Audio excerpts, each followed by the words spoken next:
My parents kicked me out on my 18th birthday, then told everyone they did it because I was drug addict with issues. They didn't know I had every receipt, photo, and email needed for the perfect revenge. My entire childhood can be summed up in 3 words: maybe next year. My parents didn't care about me or my birthdays. My older sister, Haley, got extravagant parties. My younger brother, Ryan, got the same treatment, but I was ignored. I pretended not to care. But by the time I was 12, I stopped mentioning my birthday. I still hoped my 18th would be different. On the morning of my 18th birthday, I woke to party sounds. Downstairs were 50 guests, a custom cake, and a banner that read, "Happy 3rd birthday, Princess Bella." Bella was the dog. I stood frozen as they sang to her. I whispered, "It's my birthday too." Silence. My mom sneered, "Are you seriously jealous of a dog?" I cried, and they handed me a birthday gift. Eviction. With nowhere else to go, I showed up at Uncle Dennis's door. We barely talked before, but I had no other option. He was cold and suspicious, thinking I was in trouble. He gave me the basement with strict rules. For 2 weeks, I lived quietly and followed every rule. One night, I broke down and told him everything. The favoritism, neglect, being kicked out. Dennis looked stunned. My parents had told him I was stealing and violent. He showed me texts from my mom full of lies. He said, "An addict doesn't follow rules for 2 weeks and cry themselves to sleep." Then he did something unexpected. He brought out 18 birthday cards, each with $50, saved over the years. My mom told him I had trauma around birthdays, so the family stopped mentioning them. Dennis believed it. The next morning, Dennis woke me with a notebook and coffee. "We need to document everything," he said. For hours, we went through birthdays they ignored and moments they made me feel invisible. Dennis took notes, his handwriting growing angrier. Then he pulled out photo albums. Early pictures showed me smiling, but later ones pushed me to the edges. One Christmas photo had me completely edited out. Then my mom called. Dennis told me to put it on speaker. She said I overreacted and should come home. I said no. She got cold. "People are asking questions." Dennis replied, "You kicked her out on her birthday." She hung up. An hour later, Haley arrived. She said I was being dramatic and should come home. I asked where I'd sleep. She admitted my room had been turned into a closet 3 weeks ago. My stuff was donated. They had planned this. I remembered my college savings. Grandma had set up accounts for each grandchild. Mine was empty. It had been transferred to my parents' account 3 days before Bella's party. Dennis called his mother in Ireland. She said my parents told the family I joined a cult and dropped out of school. That's why they hadn't seen me on family calls. I created a new social media account and checked my mom's profile. Every family photo from the last 8 years had me edited out. Dennis showed me originals from emails. They'd erased me. 3 days later, Ryan asked to meet. He said they planned to kick me out months ago, that I never fight back. They said I was troubled to make it look like my choice. That evening, I lost my job. My boss said my parents claimed I was mentally unstable and dangerous. Dennis took me to the police. The officer was skeptical until Dennis showed him the evidence. False claims, an empty bank account, identity fraud. Then I discovered my birth certificate and social security card were missing. At the clerk's office, I learned my identity had a fraud alert filed by my parents. Then my old English teacher, Mrs. Walsh, messaged me. She'd been documenting concerns since I was 15. No lunch money, worn clothes, neglect. She'd filed reports that went nowhere. Then my parents posted on the community Facebook page, "Help find our troubled daughter." The post was dated the same day they threw Bella's party and kicked me out. Dennis's friend Benjamin, a lawyer, reviewed everything: bank records, false reports, identity theft. "This is systematic abuse," he said. 2 days later, my parents arrived with police, claiming I was a runaway 17-year-old. Dennis showed them proof I was 18 and presented the file. The officers told my parents to leave. The next day, my dad called Dennis. "We'll unfreeze the college funds if she signs a statement saying she left voluntarily and won't talk." Dennis pretended to consider it. Instead, I posted a massive online thread. The edited photos, birthday cards, documents, teacher reports, Ryan's testimony, and more. It went viral in our community. Teachers, coaches, neighbors shared stories of my absence and their confusion. My mom's boss launched an investigation. So did my dad's company. Child Services contacted Dennis. A caseworker, Victoria, visited. She reviewed everything: photos, financial records, years of neglect. "We're opening a retroactive investigation," she said. "Your bedroom conversion shows premeditation." She planned to interview Haley and Ryan. Messages poured in from old classmates. A girl from chemistry remembered how I never had the calculator we needed while Haley flaunted her third. After a smartphone upgrade, my former soccer coach sent screenshots of emails where my parents had falsely claimed I quit the team, when in truth, they'd refused to pay the fees, even while covering Ryan's hockey expenses. Dennis's friend Benjamin, a calm and methodical legal mind, worked through the implications. "The identity theft alone is serious," he explained during our third meeting, "but combined with financial fraud and false police reports, your parents are facing real consequences." He helped me file a restraining order, documenting each instance of harassment and false reporting. The paperwork was was overwhelming, but Benjamin guided me through every form with steady patience. "We're also filing civil suits," he added. "One for the stolen funds, another for defamation based on their lies to your employer and extended family, and a third for intentional infliction of emotional distress." The restraining order hearing came quickly. My parents arrived with their own lawyer, my mother in pearls and my father in his best suit. They'd clearly dressed to project the image of concerned parents handling a troubled child. But Benjamin came armed. He presented the judge with a detailed timeline Dennis and I had compiled, showing how my bedroom was converted weeks before my birthday. Bank records showed they drained my college fund days before kicking me out. Screenshots from the community Facebook page, where they posted party pictures for the dog the same day, shattered their claim of concern. "Your Honor," Benjamin said, "this isn't a case of worried parents. This is systematic abuse designed to erase a child from a family while maintaining a public facade of normalcy." My mother tried to speak, but the judge silenced her. "I've seen enough. The temporary restraining order is granted. Respondents are to cease all contact and maintain a distance of 500 feet." Outside the courthouse, their lawyer approached Benjamin with an offer. "My clients are willing to return the college funds in exchange for dropping the criminal complaints." Benjamin didn't blink. "That's out of our hands. The police are already pursuing charges. As for the civil suits, we'll see them in court."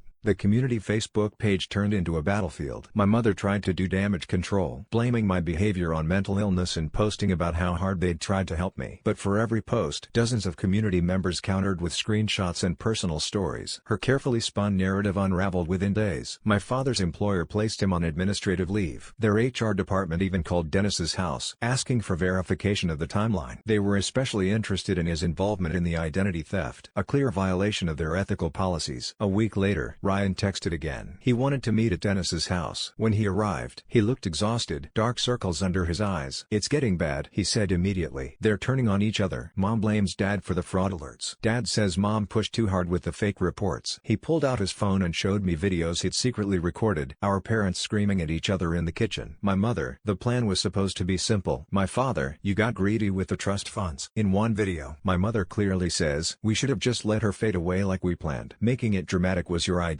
"I'll testify," Ryan said quietly. "Whatever you need." This isn't right. Then came Haley. She showed up at Dennis's door unannounced, but this time she wasn't wearing confidence like armor. She looked smaller, clutching a manila envelope. "I need to show you something," she said, avoiding my eyes. Inside were printed emails between our parents dating back 2 years, discussing how to handle the Jordan problem and redistribute resources. "Where did you get these?" Dennis asked. "Dad's computer. He forgot I knew the password." She finally looked at me. "I knew they treated you differently. I benefited from it, but I didn't know it was this calculated." She left the envelope and fled before I could respond. Reading the emails made me physically sick. They'd treated my removal like a business transaction, calculating how much they'd save on college expenses and how to redistribute my portion of Grandma's trust. Benjamin added the emails to our civil case. "This is clear conspiracy to commit fraud. No misunderstanding. No lapse in judgment." Then Dennis's mother called from Ireland, with the whole extended family on speakerphone. They'd seen my post, shared across international social media. Their anger was palpable. "We're changing the trust structure," my grandmother announced. "Your parents are being removed as trustees. Dennis will manage your funds directly." She'd already contacted her lawyer in Dublin. The family was united in disgust. Cousins I hadn't heard from in years reached out with apologies. Aunts and uncles admitted they'd always felt something was off about my absence from family calls. My mother made one final, desperate move. She showed up at the bookstore where I worked, causing a scene and violating the restraining order. Security footage caught her warning customers that I was dangerous. She was arrested on the spot. The arrest made local news. Local woman arrested for harassment after viral post exposes years of child abuse. My name was kept private, but anyone following the Facebook drama knew. Benjamin prepared me for the civil trial. "They'll try to paint you as ungrateful," he warned. "They'll minimize their actions and exaggerate any teenage mistakes. Stay calm. Stick to facts." We practiced my testimony for hours. Dennis was there every time, a quiet, steady presence as I worked through 18 years of pain. Benjamin had me focus on concrete incidents, building a compelling, undeniable pattern of abuse. The settlement conference came before trial. Their assets had been frozen, and their legal bills were growing. Their lawyer looked defeated. The first offer, full restitution of the stolen funds, $50,000 in damages, a public apology, and a permanent no-contact order. "It's not enough," Benjamin said flatly. "The emotional damage alone is worth more, and we haven't even addressed defamation or lost wages." Negotiations stretched for hours. My parents sat across from me, no longer powerful figures from my childhood, but diminished, angry, Cornered. My mother wouldn't look at me. My father's jaw stayed clenched. Finally, a revised offer. Full restitution. $150,000 in damages. A public apology in the community newspaper. Agreement to permanent restraining orders. Full coverage of my legal fees. And a promise never to contest the trust restructure. Take it. Benjamin advised. We could get more at trial. But this gives you closure without dragging it out. I agreed. I didn't want to stay trapped in legal battles. The papers were drawn up immediately. We signed. Took the money. And the rest was finally mine to rebuild.